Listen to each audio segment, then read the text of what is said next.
AP అభివృద్ధి కోసం CM Chandrababu అహర్నిశలు శ్రమిస్తున్నారు. ఇందులో భాగంగానే రేపు ఎల్లుండి సచివాలయం కేంద్రంగా జిల్లా కలెక్టర్ల సదస్సు నిర్వహించనున్నారు. జిల్లా అభివృద్ధి, పాలనా వ్యవహారాల్లో మెరుగైన నిర్వహణ తదితర అంశాలపై కీలక చర్చ జరపనున్నారు. పాలనా అభివృద్ధిలో ఉత్తమ పనితీరు చూపిన జిల్లాలకు రెవెన్యూ శాఖ ర్యాంకులు ప్రకటించనుంది. ఏ కారణాలతో ఆయా జిల్లాలకు ఉత్తమ ర్యాంకులు వచ్చాయి, ఆయా జిల్లాలు అనుసరించిన నూతన విధానాలు ఏమిటి అనే విషయంపై ప్రభుత్వ ప్రధాన కార్యదర్శి, రెవెన్యూ శాఖ special CS G Sai Prasad presentation ఇవ్వనున్నారు.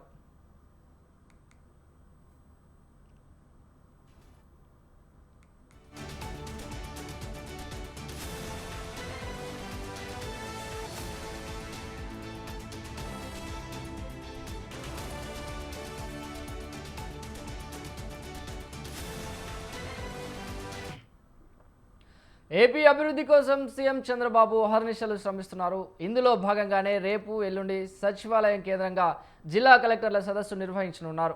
జిల్లాల అభివృద్ధి, పాలనా వ్యవహారాల్లో మెరుగైన నిర్వహణ తదితర అంశాలపై కీలక చర్చ జరపనున్నారు.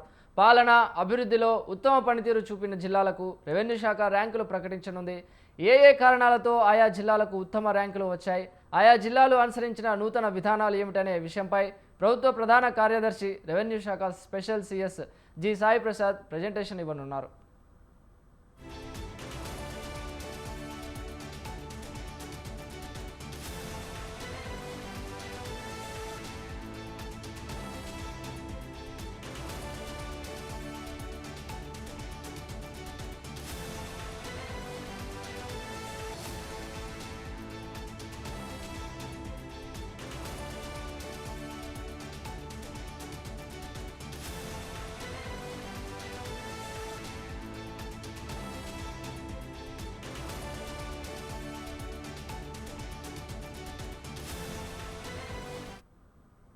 ఏపీ అభివృద్ధి కోసం సీఎం చంద్రబాబు అహర్నిశలు శ్రమిస్తున్నారు. ఇందులో భాగంగానే రేపు ఎల్లుండి సచివాలయం కేంద్రంగా జిల్లా కలెక్టర్ల సదస్సు నిర్వహించనున్నారు.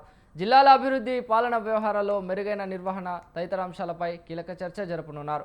పాలనా అభివృద్ధిలో ఉత్తమ పనితీరు చూపిన జిల్లాలకు రెవెన్యూ శాఖ ర్యాంకులు ప్రకటించనుంది.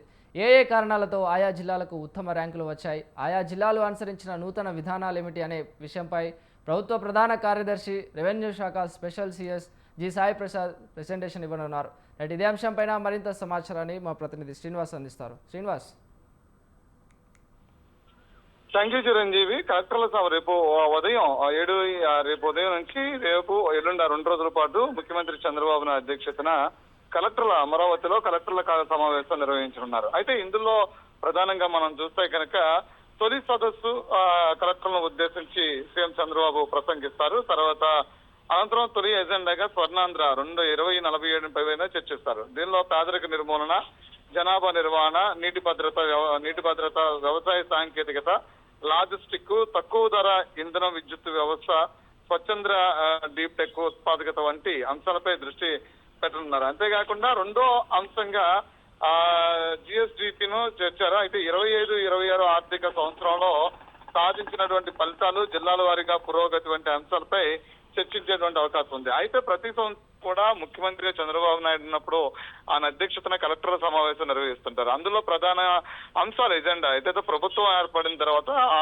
ఆ ప్రభుత్వం ఏర్పడిన కాలం నుంచి కూడా పూర్తి స్థాయిలో ప్రతి సంవత్సరం కూడా రివ్యూ నిర్వహిస్తారు. అయితే ఆ ప్రభుత్వం ఏర్పడిన కాలం నుంచి కూడా కలెక్టర్ల సమావేశం రోజుకి ఎన్ని నెలలు గడుస్తున్నాయో, లేదంటే ఎన్ని రోజులు గడుస్తున్నాయో అన్ని నెలలో, లేదంటే అన్ని రోజులకు సంబంధించినటువంటి పాలనా వ్యవస్థకు సంబంధించినటువంటి కలెక్టర్ల దగ్గర నుంచి రివ్యూ తీసుకుంటారు. ఎందుకంటే జిల్లాకి సంబంధించినటువంటి ప్రధాన యంత్రాంగం అంతా కూడా కలెక్టర్ ఆధ్వర్యంలోనే పనిచేస్తూ ఉంటుంది. కాబట్టి అన్ని శాఖలకు సంబంధించిన సమన్వయం కూడా పూర్తి స్థాయిలో నివేదికలన్నీ కూడా కలెక్టర్ల దగ్గర నుంచి రావాల్సింది. కాబట్టి పాలనా వ్యవస్థ అంటే ప్రభుత్వ పనితీరుకు సంబంధించినటువంటి శాఖలు ఎలా వ్యవహరిస్తున్నాయనే అంశం ఒకటైతే, ప్రభుత్వం పెడుతున్నటువంటి సంక్షేమ పథకాలు, విధానాలు, రూపకల్పనకు సంబంధించిన అంశాలని ఎలా ప్రజల్లోకి తీసుకెళ్తున్నారు, వాటిని ఎలా అమలు చేస్తున్నారనే అంశం కూడా. ఎందుకంటే ప్రభుత్వం నిలబడాలి అన్నా, ప్రజలకి మంచి సేవలు అందించిందన్నా, లేదంటే సంక్షేమ పథకాలకు సంబంధించినటువంటి పెద్ద ఎత్తున ప్రభుత్వం ప్రకటించిన తర్వాత వాటిని విధి విధానాలు అమలు చేయాలన్నా, సంక్షేమ పథకాలు పూర్తి స్థాయిలో పెద్ద పేదల దగ్గరికి వెళ్ళాలన్నా, అంటే ఆ లబ్ధిదారుల దగ్గరికి చేరాలి అన్నా సరే అది కలెక్టర్ సంబంధిత అధికారుల మీద ఆధారపడినటువంటి అంశం కాబట్టి దాన్ని పూర్తి స్థాయిలో ఎలా అమలు చేస్తున్నారనే అంశాన్ని పరిశీలిస్తారు. ఆ తర్వాత రెవెన్యూ శాఖలకు సంబంధించినటువంటి అంశాలు ఏవైతున్నాయో వాటి మీద పూర్తి స్థాయిలో దృష్టి సారించడమే కాకుండా జిల్లాల వారిగా కూడా వాళ్ళకి రేటింగ్స్ ఇవ్వటము, తర్వాత కొంతమందికి రివార్డ్స్ లాంటివి కూడా ఇవ్వటం లాంటివి కూడా ప్రకటిస్తున్నటువంటి పరిస్థితి కనిపిస్తుంది. అయితే ప్రధానంగా ముఖ్యమంత్రి చంద్రబాబు నాయుడు పాలనా వ్యవస్థపై ఇప్పుడు కూడా దృష్టి సారిస్తారనేటువంటి ఒక అంశము తేటతెల్లం అవుతుండదు ఇలాంటి నేపథ్యంలోనే. అయితే మరొకసారి కలెక్టర్ రేపు ఎల్లుండ అంటే 7-8 తేదీల్లో కలెక్టర్ల సమావేశం నిర్వహిస్తున్నారు అమరావతిలో. పెద్ద ఎత్తున పెట్టుబడులకు సంబంధించిన అంశాలు కావచ్చు, విధి విధానాలకు సంబంధించిన అంశాలు కావచ్చు, వాటి రూపకల్పన, వాటి అమలు విధానాలు ఇవన్నిటిపై కూడా పెద్ద ఎత్తున కలెక్టర్లతో ఈ సదస్సులో మాట్లాడుతున్నారు. అయితే మొదటి రోజున మాత్రం కలెక్టర్లను ఉద్దేశించి ఆయన ప్రసంగిస్తారు. ఎందుకంటే రాష్ట్రంలో కలెక్టర్ అడ్మినిస్ట్రేషన్ ఎంత బలమైనటువంటి అంశమో అదేవిధంగా అడ్మినిస్ట్రేషన్ లో పనిచేస్తున్నటువంటి కలెక్టర్లో వాళ్ళ విధి విధానాలు ఎలా ఉంటే ప్రభుత్వానికి మద్దతుగా ఉంటుందనే అంశాల మీద ప్రసంగిస్తారు. ఆ తర్వాత కావాల్సిన ప్రధాన ఎజెండా ఏదైతే ఉందో ఆ ఎజెండా మీద చర్చించేటువంటి అవకాశం ఉంటుంది. Right, thank you Srinivas.